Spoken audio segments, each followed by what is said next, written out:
വേദിയിലും സദസ്സിലും ഇരിക്കുന്ന എല്ലാവർക്കും എൻ്റെ നമസ്കാരം. കവിതയുടെ പേര് കളിമണ്ണ്. കൈകളിലെ മണ്ണിൽ കരകൗശലം ചേർത്ത് സ്വപ്നങ്ങൾക്ക് ചിറക് നൽകി കവിതയാക്കുന്നു. ചുറ്റിനും ചക്രം തിരിയുമ്പോൾ കാലത്തിൻ്റെ താളക്രമം കേൾക്കാം.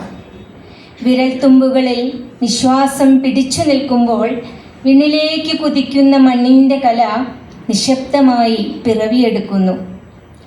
ഒരു സ്പർശം, ഒരൊറ്റ നിമിഷം ജീവൻ നിറച്ച് കവിതയാകുന്ന മണ്ണ്.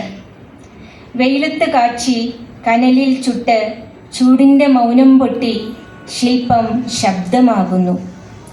മണ്ണിൻ്റെ മനമറിയുന്ന കയ്യൊതുക്കത്തിൽ കാലത്തിൻ്റെ കണക്കുകൾ നിശ്ചല രൂപം കണ്ടെത്തുമ്പോൾ തനിയെ ഒരു സ്പർശം അകത്തെങ്ങോ പ്രാണൻ നിറയ്ക്കുന്നു. അവൻ്റെ ചക്രം ആവർത്തിച്ച് സൃഷ്ടിയുടെ രഹസ്യങ്ങൾ പറയുമ്പോൾ തന്മാത്രകളുടെ നൃത്തം ജീവിതത്തിൻ്റെ കാവ്യമായി പകർന്ന് കാലത്തിൻ്റെ ഹൃദയതാളത്തിൽ ഉരുവം കൊള്ളുന്നു. തൊടുമ്പോൾ ജീവൻ വയ്ക്കുന്ന വടിവുകളിലൂടെ പതിയെ ഉയരുന്നു വെട്ടങ്ങൾക്കുള്ളിൽ നിന്നും ചിരിയോടെ മണ്ണിൻ്റെ കഥ പറഞ്ഞുകൊണ്ടൊരു ശില്പം. നൂറ്റാണ്ടുകൾ കടന്നിട്ടും നീ മണ്ണിനോട് ചേർന്ന് നിൽക്കുന്നു. വേറൊരാളില്ല മണ്ണിനെ വീണ്ടെടുക്കാൻ, നിന്റെ കൈകളിൽ ജീവൻ കൊള്ളാൻ. നശ്വരതയുടെ തത്വങ്ങൾക്കിടയിൽ അവൻ പണിയുന്നത് അനശ്വരതയുടെ ദർശനം.